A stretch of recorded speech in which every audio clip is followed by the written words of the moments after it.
Aloha, everybody. Welcome to tonight's artist highlight.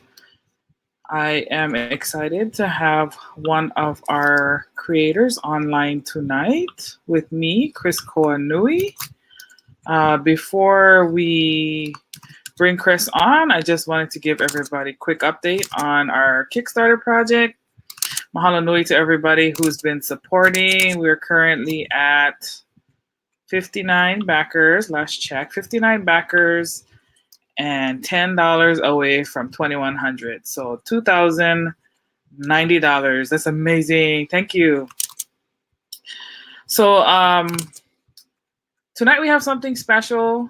Make sure you stay tuned and hang out to the end because we have a special announcement that's going to be worth it at the end with Chris. Let's see. I'm trying to see if let me see. Boom. Schools, teachers. I know I sent him the link.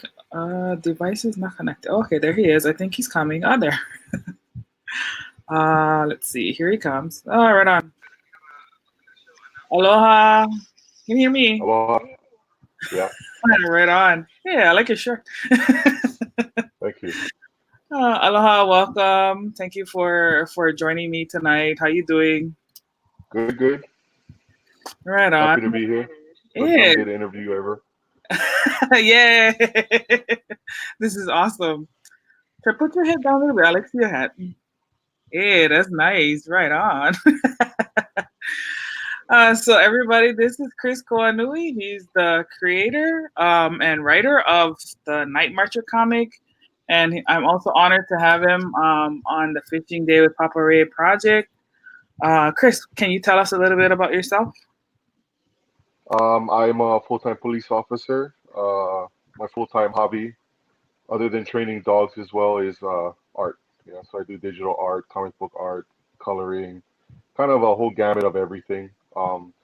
Also created the comic book, The Nightmarcher. The story was something that I got from when I was a young child. I think I was about 9 years old when I came up with the idea, but because of Chris Carvalho, who is the creator of Amakua, inspired me to create my own book based on that concept. And so that's what ended up happening. Is just from that point on, it just flourished. Yeah, and with a lot of guidance from him and from other creators in the Hawaiian Comic Book Alliance, we kind of support each other. We got to the point where we all helped each other, motivate each other to get to that point where they could create their own books. But I enjoy doing art on my off time whenever I have off time, even if it's just for a short time. But being a police officer pays the bills. I know that's right. You got to start somewhere, right? Gotta, yeah. I love the just the title Nightmarcher because it automatically speaks to anybody. If you're from Hawaii, it's automatically going to talk to you. Yeah. But too, is that with the Nightmarcher concept, we have things that are traditional in the beliefs of what is the Nightmarcher, what stories have you heard growing up, right? And there's kind of a twist. Everybody has a little twist on what they've been told by their kupuna and their elders. And some people say, oh, don't pack your food, or the night marcher is going to take you instead of the food, and leave your food out, and all these other kind of like traditions. I mean, some people started coming up to me while I was at the Comic Con saying, oh, are you going to do the part where we got to be naked, or the night marcher is going to take us? And I said, brother, I never heard that before, but stuff like that, right? And so I took inspiration from it. It's not a direct translation of it, but I try to, with all my love of comics. I mean, I've always been into comics, Marvel comics, DC comics, Image comics, from like Spawn, Savage Dragon, Judge Dredd, all these different kind of characters. Obviously, you get inspired, right? So I try to put a little bit of that inspiration into the book, because the thing about our culture too is I don't want it to be too 100% literal, in a sense, where, because a lot of people can be offended by interpretation. Yeah. Yes. And so I have to be very careful in that particular regard. But being Hawaiian, I mean, come on, let's face it, there's a lot of inspirations around us, and in the books to come, we'll start seeing characters like Menehune, You're gonna see gecko men, right? You're gonna see the monokane, like from Omakua, a similar concept. And as the book, expands more on that more mythical type of approach, yeah, as opposed to just pure action. It'll have some lore that, like I said, won't be literal, but will be inspired by things that I've been taught growing up and things that I have interest in. Yeah. Yeah, I love that. That was one of my concerns too with the children's book because very similar. Like I really want to talk about our culture, but then I don't want to offend anybody. So I tried to keep the story. Did I let you read the story? I think I did. Yeah, I sent you the story. No, I didn't read it yet. Oh shucks. Okay, I gotta let you read them so you can correct me. Check me if get anything that be like, oh, you better watch out for this and stuff. But I really wanted to have it be like inspired by parts of our culture, kind of like you, like things that fun memories that I have from childhood, and then just kind of like encouraging the keiki who didn't have because like for me growing up, we didn't have Hawaiian immersion school, we didn't have a lot of the opportunities that are now available. So for kids who never did have that, I just wanted to like encourage them to like seek out their culture if they're not, if their parents for some reason not teaching them, or whatever that might be, right? Yeah. And I definitely wanted to encourage the language part of it too. So I love that you're introducing the night marchers and the menehunes. Oh, I'm excited to see that because menehunes is always like something that I'm like, oh man, I need more stories about that. So that's really cool. I'm excited. Yeah, I have an interesting twist on the Menehune that I'll be it's going to be not in the second issue, but as time goes on, there's a Menehune character that just I look at it from a science perspective, and like, okay, Mhm. so you've got this small guy, so is he just a midget? But there's more to Menehune than most people will be aware. They're not just elves or dwarves or anything like that, right? And so they have cool aspects about themselves. And part of it too is through comic books, through writing like you've done, you have an opportunity to encourage more so than ever. And it might sound a little cheesy, but differences make us better, you know. Yeah. And when you talk about things like bullying, like with some of the young kids I talked to, I said, "Do you like Superman?" "Oh yeah, I love Superman." "Is Superman like everyone else?" "Oh no." "Well, why do you like him so much? Why would you persecute this person because they're different, right?" Yeah. So that's kind of the guiding principle for a lot of my creation too, is growing up to watching the old cartoons like He-Man and whatnot. There was always some type of moral to the story, and although, Mhm. like I say, it sounds cheesy now, it's what influenced us to be who we are today, right? And you got to give credit to that. They must have had some type of formula back then that helped us, and comic books could be that for kids, whether it's digital or hard copy or whatever, just a story in general. Oh, absolutely. Yeah, that's one of the reasons why because we started with comics too. My husband's writing our comic, but um, we specifically chose that medium because kids are very visual, like, Oh yeah. and it's kind of why I started writing the kids book too, because like our comic book tends to be more for like, I guess the rating would be like teen or a little bit more mature because there is like some violence and things like that. Right. Um, and so a lot of the people who would come and, the parents buy the books for themselves, but they're like, oh, do you have anything for kids? And I'm like, oh, not yet. So I was talking to my husband. I was like, we got to get something. Right. Right. So that's why I started with the children's book, but very much the same kind of goals, like to highlight like the cultural aspects and introducing diversity and the kind of stories that we need that's missing, in Well, mainstream. even that, the whole diversity thing with the movement we have with Kuki Albana and Up on the Hmm. Mountain and stuff. So all these Hawaiians, I said, what you have to understand is Hawaiian is more of a frame of mind, because there are people up there that are not Hawaiian, but they believe in the principles that we all try to persevere here on the Hmm. islands. And, you know, even Hawaiians themselves. I'm not pure Hawaiian, and there aren't too many pure Hawaiians out there either.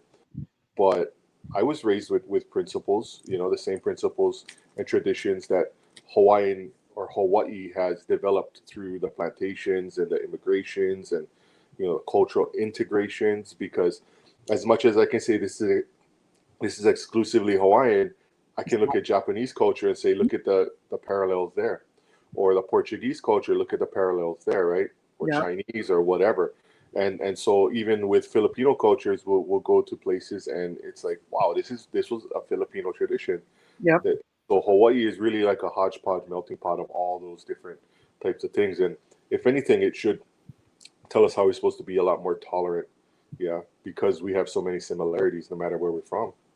And as a police officer too, I have to exemplify that as well, because if someone believes something that's completely against what I believe, I'm still obligated to protect this person's belief, Right. his right or her right to believe that. Mm-hmm. And in this culture, if you look at it, and not to point out anything, but we have, a specific web or Facebook group that follows crimes, you can see how people are so quick to judge based on a few minor details instead of trying to research for themselves, right? And they immediately become like a lynch mob in a sense, yeah. Yeah. It's kind of like, bro, what the hell, Feed your mind a little more with more information. And we're all guilty of doing that. That's just human nature. But that's just kind of an example of, hey, we got to build up that tolerance and stuff. Yeah, absolutely. That's one of the benefits about growing up in Hawaii, is that like we grow up amongst all these different cultures, and it's like you kind of see beyond like the cultural barriers, and you become more well-rounded. I feel like, and better prepared for life when you have a lot of different cultures around you, different types of people. Oh yeah, my time in the military especially was a really big eye opener to the prejudices of our nation.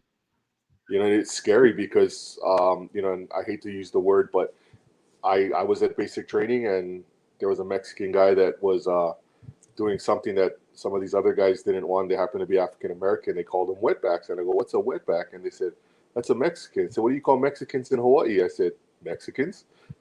It's kind of like, yeah, the Mexicans. Why would I call them anything else, right? Yeah. And so to hear that was just a little minor example, but to hear that and they say, "Wow, do you guys have racism in Hawaii?" I said, not like what you guys experience. We have prejudices, and it's not really an issue of whether you're black, green, white, yellow. Sometimes it'll be from the part of the island you're from, or if you're from a particular demographic. We have the stereotypes, the West Side stereotypes, the Hawaii Kai stereotypes, the Kailua stereotypes, right? So, we try not to judge people based on that, but as a society, we're always going to develop those types of things, yeah. Yeah, absolutely. Oh, it's funny that you say that, because I remember my dad told me when he was in the military too. Can I remember it was someplace in the South, um, but they basically, was calling him pineapple, and he was like, "What you talking about, pineapple? Well, you from Hawaii, ain't you? Like." Yeah, and pineapples are not even from Hawaii. Yeah, they were grown there. I had the same thing at basic training. Yeah, people are like, "Look at this pineapple guy," but I was a pretty big guy, so I didn't get messed with too often. But still, I said, "Man, your ignorance is amazing." Right. Yeah. But yeah, especially when you come out here to the mainland, Lord have mercy, and the East Coast is interesting. I shall say. I mean, it's interesting everywhere, but I feel like a lot of people are ignorant because they don't travel beyond, their community. I mean, even over here, when I moved out here, I would say another city in Maryland. They're like, "Where is that?" I'm like, "You from Maryland, right? Like, you don't know that it's in your state." "Oh no, I don't know where that is." I'm like, "Dude, do you go anywhere?" Well, we have people that live on Oahu, and they're like, "Oh, we're gonna head over to Ka'awa." Ka'a what? Like, what? Okay, I get that it's in the Arctic Oahu, but you do know that's on our island, right? Stuff like that. Yeah. People, I've never heard of that. But if we're on an island, that's pretty bad, right? Because you're going to go in a circle. It's just a circle. Right. One way in, one way out. How do you not know that, right? I mean, when criminals run from us, where are you going to go? It's a circle. Got you on the other side. Too funny. But yeah, I love how Nightmarcher is also a part of like the Mana universe. That was really cool. And I was just like we was talking earlier, I was just reading it again. And Mulani, she's so cuter, Yeah. She's on Tira. She's like that. She is. She's not a prissy little girl. She can bite back if she's got to, and she has an interesting character development through the story. To give you a little bit of a hint, her name does kind of express what her character development will eventually be. And if you don't know, you don't know. But we'll let that out, right?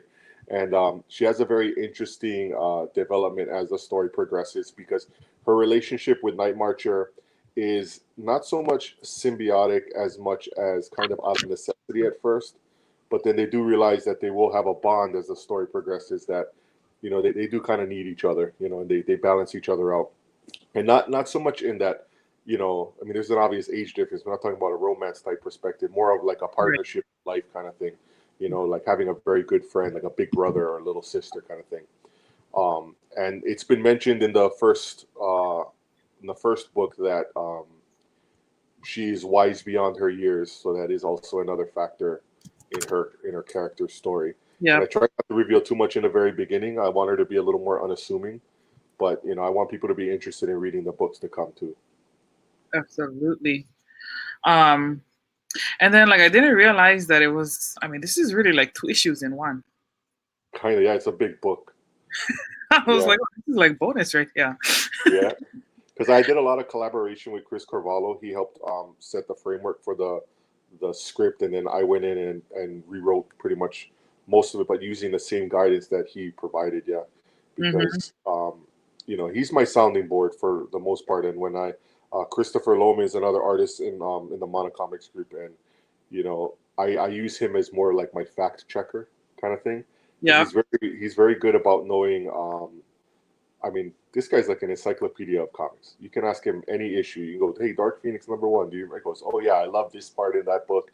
I don't know. He's like the chronicler of that kind of, any book that's ever been out. I feel like he'll know. Just ask Chris Loman; he'll tell you. my husband is like that with movies. Like Oh that. yeah, I'm Yeah, I'm similar too with thinking, remember movies. that scene? What movie was that? You know the guy. He's like, oh yeah, that's so and so and la la la. I'm like, I don't know how you remember all of it. My wife doesn't remember any movies. I said, you have it good because you can watch the same movie over and over and again, and it'll be brand new. That's too funny. Right on. Yeah. Um, so like, do you have like who was your biggest, I guess, inspiration, or how did you get started with So you know, Stanley back then, when they created him and I forget who it was, but they created the drawing the Marvel or drawing comics the Marvel way. Yeah, that kind of sparked my interest as most kids. My initial interest started with the X-Men cartoons, like Mm, most people. Um, I was born in 1982, so it was a pretty decent time in comic history and such. And so I never necessarily read until I started seeing the X-Men comic books. My parents never bought us the books. I used to always read my cousins' books. So they were never in order. And so what I really enjoyed more than the story was the art at first. But then what I started to realize is that the art was explaining the story. So that's where I started to understand more, okay, this, and how that whole machine goes together. But as far as, drawing, I drew all my life. And I would say once I joined the army, or right when I got out of the army, I took a really long break, and then I got back into comics or just drawing in general. I was still into comics, but actually drawing again. I want to say I've been doing this for about 5 years, and really the way that I took the big deep dive was through digital. I had a little iPad, and I would draw on the iPad, and I was practicing. And I wasn't using the traditional as much. I was just using the iPad, practicing all the digital techniques. And no joke, I mean, my skills skyrocketed after that. I'm not saying I'm the best, but compared to what I was and where I am now in the amount of time that I personally feel that I made advanced improvements, and I'm always looking to try and improve all of my skills. yeah, And especially at comic conventions and such like that, we have opportunities to do little sketches for kids. Like Make a Wish comes by every so often. We'll see them at the Comic Con and say, "Hey, what's your favorite hero?" And then me, Chris Carvalho, Chris Loman we'll jam something out super quick for him, and you can see the look on their face. And every time I create something, it feels like a huge sense of accomplishment. And my driving force is always being able to level up every single time. So every convention, I would say season, I try to bring out new things that I present for either the art or the comic side. And since I'm working on issue 2 right now, since I've had a lot of family hurdles lately in these past years, which people have to deal with, right? Either you crawl in a hole and just forget the world, or you just get over it and you deal with it when you can. Yeah, and yeah. That's always the struggle in life, is how do you recover from those hurdles, right? And so for me, I have the support of my wife, my family, they're huge supporters. When my son gets older, I'm sure he'll be a supporter. And kind of the inspiration is always, what can I do next? Yeah. It's not anything necessarily pushing me as much as me trying to reach for that next level, always trying to get better and better. I ask questions like, DJ Kiavikani is a fantastic artist. Chris Yeah. Loman's a fantastic artist. Yeah. And I asked him questions. I said, hey, your shape dynamics, your construction, how do you get about this and your perspective? And I'll tickle their brain about these subjects. And for some people, it's like, you guys are total nerds. Why are you talking about that? It's like, well, it's like magic. It's like understanding, how do you convey this so that people understand, Right. And sometimes I got friends, like, I really took to the chibi form as kind of a way of marketing my drawing skill. I can do different styles, but as far as chibi is concerned, if you go to any Hawaii convention, look at how many people offer chibi. Uh-huh. Yeah, if at all, it's probably me and Chris Loman. And I blame Chris Loman for getting me into that, because he drew an Ant-Man chibi that I thought was just amazing.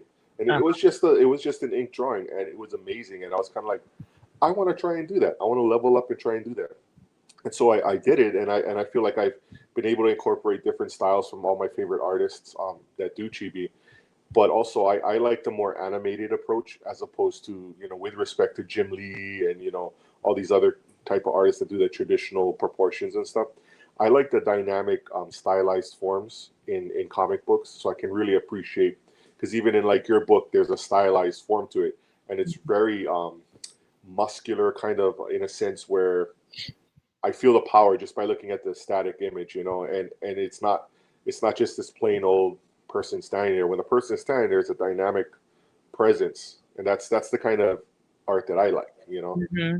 Heavy blacks, if anything, but just the forms are very exaggerated, yeah. And so, from as far as art styles and things like that, that's kind of what pushes me. And I'm always on Instagram looking at people doing their processes and stuff, because I always say, as good as you are, if you stop learning, then you're terrible. You got to keep trying to improve. Yeah, always. Yeah, we're really big on that too. Yeah. We're always like not satisfied. Like that's really the key to continuing to be successful, is never being satisfied. I mean, like appreciating the victories and the progress that you're Oh, making. yeah. But like always being like, oh, I can do that better. Still can go better. Well, I'm sure you experienced it with the last comic you did, but like Sam Campos told me, he goes, you know what? Finished is better than perfect. Yes. Yeah. Because you're never going to get it perfect. You're never going to be able to get it perfect. And Yeah. like any comic book you look out there, there's always going to be minor imperfections where somebody said, oh, with this panel, you could have probably used a more dynamic angle. Yeah, we could argue that till we're blue in the face, but does it convey what needs to be conveyed, right? Yeah. That's kind of what it boils down to. And being part of the Hawaiian Comic Book Alliance, I have this huge source of resources from experienced artists, people that have already made many books. Sam being a prime example, Mhm. Chris Carvalho really understanding how to get those books moving and stuff, right? And even understanding the plots and stuff. And he really has like a mastermind for that type of stuff. And I'm glad that I have that resource, and they're always willing to answer my questions whenever I have. Yeah, that's amazing. The support system, and people who have already been a little bit further down the journey, so they can help you. Right. Yeah. So what would you say is like your biggest challenge as an artist? I think we just brought it up. It's just being satisfied with that, I've been doing some roughs already for the issue 2 based Mm-hmm. on my script, and it's like, I don't know if I want this angle, or just being satisfied with what it is and just move on to the next page, kind of thing. Right. But as far as the biggest challenge for me is getting it done, because I get distracted in the middle of the process, right? And I'm like, oh, but I got to do this commission, or I got to go back and do this, and then just trying to prioritize that, because as you know, with comic books, it can take forever. It can take a long time. Yeah. Yeah, because I mean, even from a colorist perspective, I had the opportunity to work with DJ Kelby Kane on a book for Island Tales, and I had the opportunity to color the entire book. And so that's the Fury of the Fish God, and Steven Smurl is the head of that Yeah. whole process. Yeah, and so I had the benefit of doing that, and really like getting down to prepping that page, I said, "Oh my God," you know. I knew what I was in for. But the Right. thing about comic books, it isn't just throwing color on the page. You got to deal with saturation from the back to the front. You got to deal with foreground, midground, background.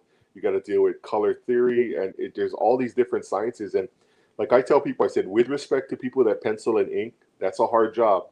But colorist, I would say, is up there because you're really creating the drive, like where the eye moves, you know. And Mm-hmm. it's so important to remember that's such a. I mean, I always preach for colorists. I tell people, colorists, it's not an easy job. Flatting is easy, but coloring and rendering, that's the pain in the butt all the time. But my challenge is always going to be just making sure I get that, stick to the process. Yeah. I mean, I'm better at it much more than I was before, but it's always in my head. It's a challenge. Like, stop, just focus on this. Stop, just focus on this. Like most men can be. You want to do 2 things or 10 things at once. Well, you take pride in your work, you know. Oh, yeah. Yeah, you I could do. definitely tell that because when we were working on the coloring for the promo art that we did for the kids book, the questions you're asking, I was like, okay, he's very much into the details, like everything matters. I'm like, okay, me and this guy, we gonna be good. Well, that's the thing, yeah, because like I sometimes I'll ask questions that some people never even thought, like Yeah. sometimes I'll do a commission for someone that they want to use as an advertisement and ask them, what do you want to be your focal point? Hmm. I said, what do you mean? That's like the center of your attention, because it makes a difference because I'm going to color it differently based on that fact. All my vibrant colors are going to be in that focal point, and all the saturation is going to be there. And I try not to get too wordy on all these different words like saturation and stuff, but sometimes you got to think about that, and from a colorist perspective on the commission part, I usually tell people, I said, I'm going to ask a lot of questions, not to insult your intelligence. It's just to make sure that I'm hitting the points that you want me to hit. Because I always try to make as much as possible an ability to adjust, like we did with the OPE. Uh-huh. Yeah. Because it's like, you want it traditional? We can make it traditional. It's going to look all muddy, but, it's going to be more closer to the real thing Uh-huh. than doing it with the sunshine type shell, which Yeah. is something popular down here. If you look at the Made in Hawaii festival, they tend to sell a lot of those shells with the kind of reds and yellows and pinks and stuff. So Hmm. that's kind of what it looked like to me, and that's even when Free told me that, oh, those were OPE. I said, dude, I saw one show and I thought it was a show, but now that I look at it, yeah, they're OPE. And he's like, yeah, but still, you nailed it. I was like, I appreciate it, but now that I know they're OPE, I'll go fix them. I go change them. Yeah. But yeah. No, yeah, I appreciate it because I was like, some of the terms I was like, oh, what are you talking about? But it's good for me because I'm learning, like the kinds of things that my artists will be looking for and Well, asking for. and that's the thing too, is like, when I work with other colorists, because maybe I can't do something for that particular time. I mean, I never had to reach out for any commissions, but just for personal projects. Mm-hmm. I got this guy named Dijo that works out. He's in South America, and he doesn't speak. Dijo Lima. Yeah, yeah, Dijo Lima. Yeah. So I talk with him, and then and we go back and forth and say, hey, can you bump the saturation on this and decrease it on that? Because Dijo had a part in doing the Nightmarcher book. If you look at the credits. Yeah. Mm-hmm. Yeah. So Dijo is the one that colored that. And I did some highlights and fixed some stuff in there, but it had nothing to do with his technical ability. It's just I felt like I wanted to add something to it, and I didn't realize it until after he had already finished. So I just put it in myself. But yeah, I learned a lot from him and going back and forth, understanding the saturation, the depth, and all this other stuff. And some of the things that he did creatively, I said, oh, did you forget to color this panel? He goes, oh no, this is the shock factor that he was experiencing. So you'll see one where it's just kind of like his face is like black and white kind of thing. Yeah. That it was like, oh yeah, that's right. You're right. No, you're good, right? And I didn't think about that, from that particular perspective. But yeah, he nailed it. He nailed it. But on this next book, I plan on pretty much doing zero to hero for the most part on my own. I may use a letterer. I'm familiar with lettering, but I may use a letterer because I am capable of performing every single task from writing to pencils, inks, lettering, coloring. I can do it all. But let's face it, I'm one person, right? Absolutely. Yeah. Yeah. At some point, I may have to delegate. as you guys have experienced in your own book, that it's impossible to take on that task 100% by yourself. Absolutely. Yeah. Because when we first started, like working on the book, initially we were looking for writers to write the book, but we tested out a couple people, first couple pages, and I was like, nope, that's nope, that's not. So I was telling John, I was like, I think you're gonna have to write them, babe. He's like, I don't know, I've never written before, and I said, that's all right. This is your story, though. Nobody knows it better than you. Um, Exactly. and he was like, "Oh, I guess you're right, yeah." So he started writing, and then we knew we wouldn't be able to do the art for sure. Neither one of us can draw like that. But he was working on like like sketches, like early kind of concept sketches, and then like this is what I'm trying to convey, and then he's even better than me with like all the reference pictures and things. Like this is the feel I'm going for. Um, but yeah, it's crazy how many people it takes to create the comic. Free and I talked about it a little bit on when he was on Tuesday, and it's just like a lot of people don't understand all the different steps that it has to go through. It's nuts. People ask me because I have co-workers that I work with, and they say, "Oh, I published my own comic book," and so they thought this was like I pulled a composition book and just started drawing on it. And when I showed them, they said, "Oh, this is a real comic book." I said, "Yeah, what did you think I meant?" And I said, "You did this?" I said, "I did this with the help of people, but I am the mastermind behind it." And they go, "It's amazing," And so even working on my roughs, because when I have a break or so, like whenever I might have a little break, I may go and just start just doing the thumbnails and stuff, because like people don't even think of that. Like I have one page that I have all my squares signifying each of my pages, and all I'm doing is working on the flow of the book and where I want people and things like that, the action scenes. Because people are standing and say, "What is this?" I said, "Oh, I'm doing my layouts for my comic book, my thumbnails," and they're like, "This is how it starts?" I said, "No, the script is how it starts. Right. This is how it begins, and you start rolling with it, right?" And when I explain the process to them, they say, "Oh, it's too much work." I said, "Yeah, but when you love something, it's never too much work." True.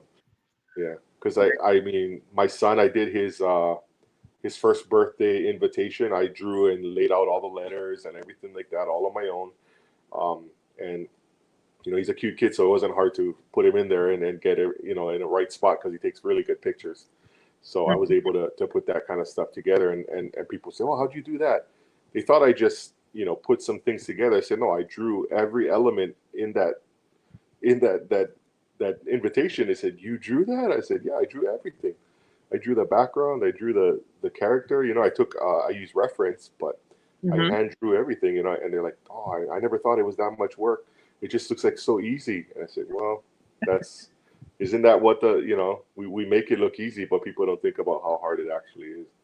Absolutely. Yeah, because I mean, even like if you look at Chris Carvalho's books from the beginning till now, I mean, they just get better and better and better. And it's that experience that he knows what he wants now. And now it's just a matter of just do it.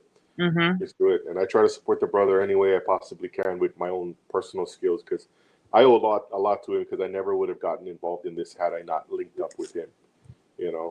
And he's a good brother in HPD too. We're both policemen, so even more so, we get along well. Yeah. Absolutely. I've been trying to make it out to more conventions if at all possible, but I've kind of stuck to the Oahu ones. I've been to the Hawaii Con and Maui Con before. Unfortunately, probably won't make it this year. I hope to be able to make it next year with planning and stuff like that, because those are amazing conventions as well. Really getting to hang out with the boys and stuff. Yes. Yeah. It's good times for sure. We had a couple of them came to the Kauai Comic Con, Yeah. and it was Sam Campos and DJ Dwayne was there. Who else? Aswan. It was good fun. We had good fun at con. I know that was the first one, so I'm kind of looking forward to maybe I can hopefully make it to the next one out there. Yep. I don't think he got exact date yet, but he's still looking for summer next year. So I'm excited about that. I'm like, I haven't been already in a long time. Count me in. Put me down. Put my name down. I don't even know if I'll make it, but I'll go be there though. That's pretty much how I did this year. I was like, babe, they get one con, and Aaron said he get one table for me. He's like, oh, then you should go. I was like, okay, right on, I'm going then. There you go. I was like, I don't know how I'm going, but I'm going. Catch on boat. Right? Just paddle over there. I was like, oh, you gotta support the home con. Yeah. I know it's starting to pick up. I mean, we only recently had like real mainstream cons like the Amazing Comic Con and Honolulu Comic Con, and Kauai Con's been around for a while, but it's not necessarily comic oriented. Mm-hmm. But those conventions have been around, and now that there's the mainstream Comic Cons, like everyone, like I got friends that I've been encouraging to go. Why don't you just go and look and see? And Yeah. they go and they're like, wow, this is amazing. It's like everything that I love is in one place. I told them, I said, I wasn't joking, dude. I was serious. You got to go take a look, Yeah, Disneyland for adults. Yeah, it is. I mean, I'm a diehard Star Wars fan. So whenever I get up, to the cons, I always got to stop by the 501 first and say, man, you guys look awesome. I'm a Boba Fett. Boba Fett is like my number one Star Wars guy. Yeah. Darth Maul's a close second, but yeah. But yeah, Boba Fett is definitely my number one guy. If you come into my man cave, you're gonna see Boba Fett stuff all over the place. Oh my god! Yeah, Boba Did Fett. you see the preview for the Mandalorian? Yes. Yeah. Oh my God. I saw that too. I'm so excited. I'm like, shut I know. I know. I told my wife, I said, we gotta subscribe to the Disney thing. She goes, what? Yeah, the Disney Plus. We gotta subscribe. She goes, no, we don't need. I was like, oh, we need. Just for that. Yeah, just for that show. And they have other stuff coming out too. They have some Marvel spin-offs coming out too that are on there as well. Because they moved everything off of Netflix. When I saw that grab, I was like, oh yeah, they're gonna move it to their own streaming. That's what they're doing. Well, they use Netflix as a launch pad to see if we're going to get them out. Yeah, and because of volume, they're like, hey, we're gonna open our own channel. Oh, yeah, of course you are. Of course you are, Disney. Of course you are. Naturally. Oh, but I love it. Because especially because the movies is like, yeah. And I'm not so excited about the way they're taking the universe in the movies. But when I saw that Mandalorian, I was like, okay, you might be restoring my faith. You might be restoring my faith. There's hope. There's hope. I mean, I don't know what this Rise of Skywalker is going to be like, but I'm like, okay, Rey's evil now. We all know that. The cat's out of the bag. Yeah, right. Well, she went to the dark side because she's using a red lightsaber.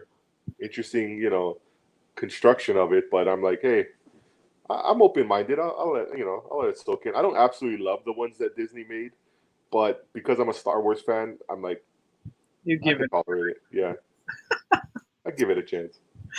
Oh yeah. Okay. Well, I think we're getting close to the end. I know you get another commitment. So let me see. Okay, one good one for the end. What advice would you give to a young aspiring artist? Draw every day. You really got to draw every single day. And so one of the biggest things for me growing up was when I created a character, I created a backstory. I created a history. Where they're from, why are they doing what they do, why do they look like they do, why can they do what they do? And that's basically, it's like you're opening parts of your brain to be able to think like that, And oddly enough, that background and thinking like that helps me as a police officer in my investigations, because when I look at an individual, now I start thinking about what motivates this individual to do what they do, and so it helps you in other ways, but just draw, but don't just draw the same things over and over again, because people tend to stick to things they're comfortable with. I don't like drawing women because women come in all kind of shapes and sizes and different stuff, but I will draw women because I know I'm not 100% comfortable with drawing women. And that's with men, we tend to have that difficulty drawing women. And some women can't draw women either as effectively, yeah. So I try to practice a lot drawing the female figure and whatnot, because let's face it, you can't have a world full of only men. Yeah. And I think that's why comics are still tend to be, as like in the fan base, still tend to be very male dominated, because there's not a lot of females leading from the front. Like I think that's why Sister Shark is doing really good. I love that character. A lot of people do. And then I just got Alika sent me Baby Shark, and I was like, oh my god, this is so cute. So that's Shan's doing work on our project too. So I'm Yeah. like, I have all these powerhouses on my project. I love it. And I'm so excited that you guys are like, willing to come on and talk story, because I want everybody else to know about you guys too. Thank you. We appreciate it. We definitely do. We're gonna keep doing this. This is gonna be amazing. This is just the beginning. Um, so where can people follow you online? So my main site on Facebook is the art, or Instagram is the art of Chris Koanui. Okay. I can usually that's kind of my main social media. My Facebook one is more it's just under Chris Koanui, but it's more towards my own personal and family and friends and things like that. But as far as the comic side and my art side, it's always going to be the art of Chris Koanui on Instagram. Right on. Let's see. We can show that up here. There we go. Yeah. The art of Chris Koanui. And are you open for commissions? Yes, I currently am open for commissions. I just finished a couple of them already, so should be good to go. Right on. Okay, everybody. Well, if you guys are interested in checking out some of Chris's art, I'm gonna pull it up over here so you guys can see. This is some of his work from Nightmarcher. Super amazing. And if you would like to commission him or talk story about doing some potential work with him, you can check him out on social media at the Art of Chris Koanui. And let's see, what else am I missing? Oh, Chris, you want to tell everybody what is the special gift that you're providing for people So who? right now, for those that are able to join us, I am giving away a digital copy of Nightmarcher #1 for free. Right on. Thank you, brother. This is awesome, you guys. This book is like two comics in one, for real. Um, and I will post up some stills after this so you guys can check out the art. It's really amazing. And one thing I wanted to mention, Chris, your illustrator is actually this what you call Alexander. Yep. He actually did our second issue of our book too. Right on. Yeah, he's really talented. So okay, right on. Mahalo, Chris. Okay. All right. Bye. Yeah, thank you so much for joining us. I'm gonna hang out a little bit and talk story with people, but enjoy the rest of your day. Say Thank you. aloha to your ohana from us, and have a good one. Aloha. Take care. Aloha. See you guys next time. Okay. Right on, everybody. That's so awesome. That was a really cool interview. I learned a lot of things. So, as Chris mentioned, for backers who pledged tonight or who placed their pre-orders, he's going to give you a bonus comic. It is it's called the Nightmarcher, like we talked about, and it's a 42-page. Let me see if I can try to scroll through it a little bit so you guys. Okay, here. So this is some of the pages from Nightmarcher. I like this one right here. This is really cool. The pig gives me like a Teenage Mutant Ninja Turtles vibe, like Rocksteady and Bebop. Monomorph, so you got the pig. You have a shark, and then this one here looks like an eel. So that's kind of cool because they're all inspired by some of the predominant, I guess I would say, wildlife or animal life that you find in Hawaii. So I can see those inspirations. Um, Very good action scenes here. Let me see if I can find Mulani because she's so cute. Yep, there she is. So this is Mulani. I really like this character. Looking forward to learning more about her. Um, and the art is just really nice and amazing. The coloring is great. You can see there's police officers in here, and Chris was talking about he's a police officer, so I can understand the influence of that into the story, definitely. And the last page is like, whoa, the promo art, like this one right here.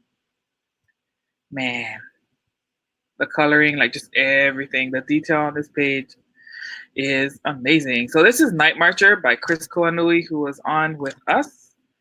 Um, let's see. I don't see any comments on the main live, but on the watch party, I'm seeing some now. Hi, Teresa. Sorry, I missed your comment. Teresa said Miguel's excited about the channel. So I'm guessing she's talking about the Disney channel that we were talking about earlier. And then Miss Laverne says, hello, aloha. Hi, Mel. Hi, Melody. Mahalo, everybody who's online. So yeah, this is Nightmarcher. Really cool.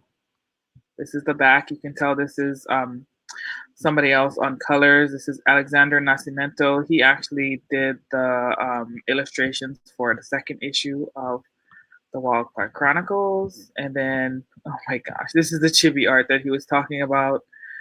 Chibi Nightmarcher. So cute.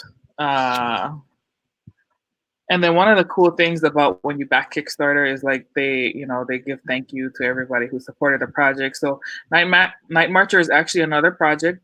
It's a Chris's project, but he was able to fund it on Kickstarter as well. And that's how I got my copy. This was back in 2017, 2 years ago.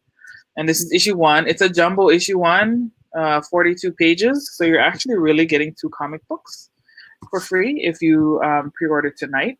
And then another thing too, if you also, in addition to the free bonus from Chris, you also get to spin the wheel for another bonus item. So we get double the mana tonight, double the power, the generosity of Chris, as well as some bonuses from me. So yeah, this is really cool right here. Part of his Kickstarter rewards was a magnet with this logo, and I have it actually in front of me. Let me see if I can show you guys. There. Oh no, here. So you can see from the screen to the physical, and then it was also like the title lettering and font. These are magnets, refrigerator magnets, which are really cool. It's one of my favorite parts of the rewards that I got when I backed his Kickstarter 2 years ago. And then we have a promo art right here. This one is amazing. I need to find a frame for this because this is gonna go up on my wall somewhere. And then, oops, really cute chibi art. I think Chris probably did this one. And it's just like a thank you, exclusive thank you piece, which is really nice. And then, of course, like I said, I got the book. So I have this book. It's awesome. I read it, or reread it tonight, and I really enjoyed the story. Looking forward to issue 2, and I'm sure Chris is gonna be coming on Kickstarter himself whenever that is ready. So I am excited to see that. So let's check out and see where we are, if we have any new backers. So we see if we need to spin, give away some free comics. I am actually going to keep this open. Let's see. Check out on my.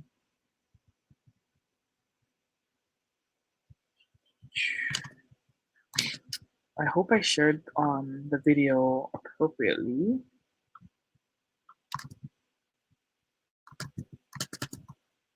Yep, that matches.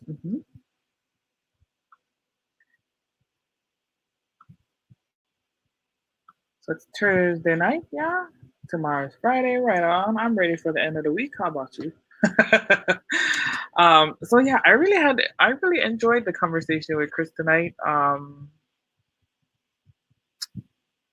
Learning the artist perspective is really interesting for me because it's gonna help me not only be better understand the artist, but also be a better writer. So that because the artist is really taking your words and making them come to life. And you have to be a very good communicator at knowing what you want, um, and being able to get that across to your artist. I feel like that is one of the most challenging parts of creation, especially um, if your artist is, is not physically in the area with you. Um, and you're if you're working with somebody new as well, um, you're not only getting to know their story and their style, but you're also getting to know them and how they work, and the creative habits that they have, um, things that they prefer. um, Everybody has like their own little ways of doing things, so learning the people's preferences. And then, like, he was in earlier in the interview, he talked about Christopher Carvalho, who is the creator of Mana Comics, and how he has improved over like 5 different projects, 5 different issues, um, and that tends to get easier, especially when you can keep consistency amongst your team. You can't always, it doesn't always happen that way, because life is life. But the more you can keep a team together, it's just like a group of friends, right? Like when you get to know each other, you mature your relationships. So very much the same way when working on creative projects, it becomes easier, and production tends to be um, a little more quickly as well and smoothly, because there is less explaining when you guys have worked together for a while. I mean, still going to be always going to have questions, and things to talk about, but it's like when even when you're working on teams at work, when you have coworkers and things like that, getting to know their style too. So very much also a lot of similarities. Um, and then I also love how Chris was also using a lot of his influences from his childhood, just as I am doing for my project as well. So it's really cool. And Menihune, oh my gosh, I'm excited about that. To learn more about that, whenever he decides to introduce it into his story and his universe. Let's see.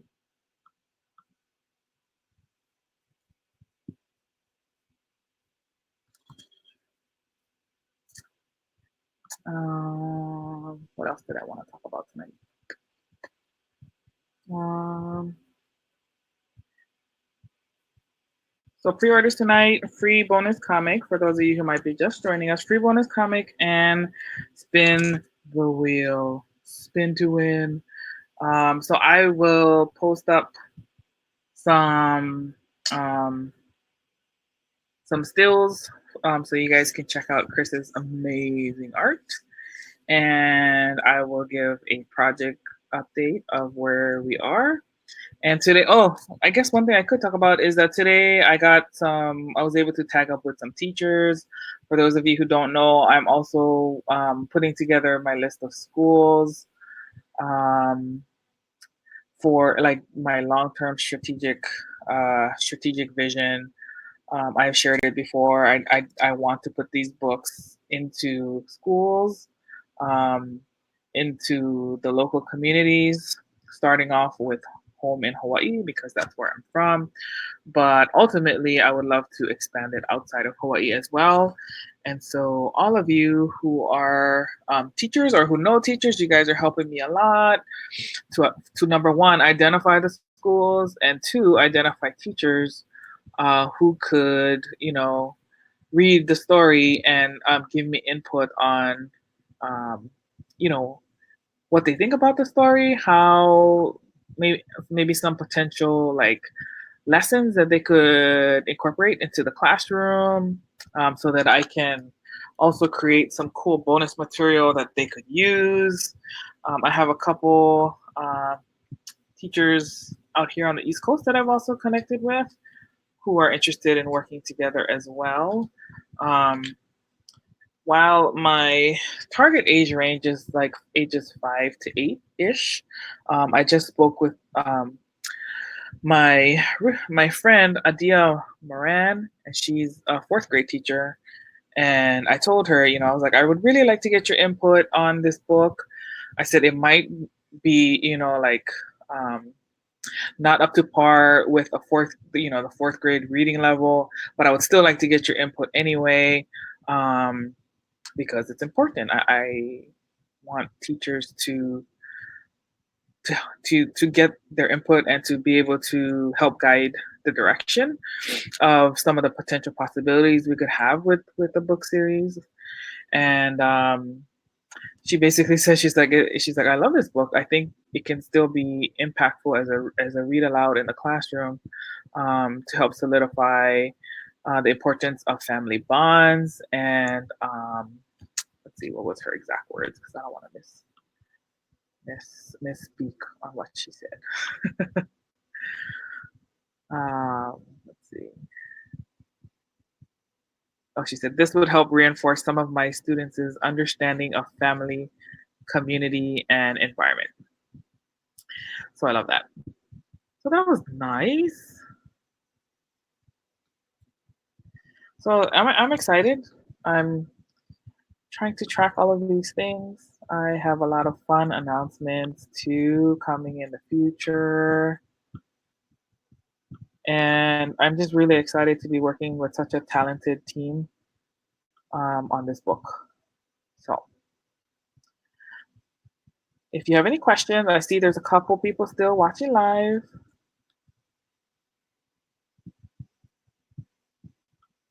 Questions, comments. I'll hang out for a little bit. Let's see. You haven't pre-ordered yet? Oh, you know what? I didn't even give you guys a link, yeah? That would be smart, Mo.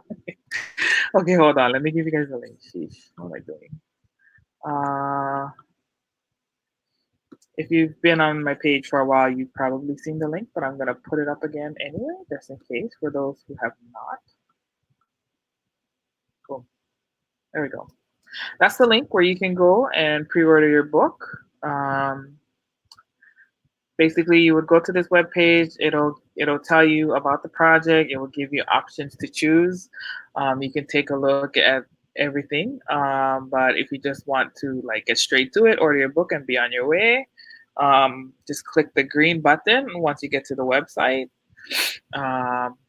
And the green button says back this project, and you would choose the one that you want. If you want the book, it'll be signed by myself, and it will have the digital copy. It comes with a digital book, digital activity kit, and then shipping is included too. So you would choose the $29 option if you want the book. There's a bunch of other options that has extra stuff, like we have some we have beach bag that has bathing suit, slippers, and what was the third thing? There's something else. Shirt.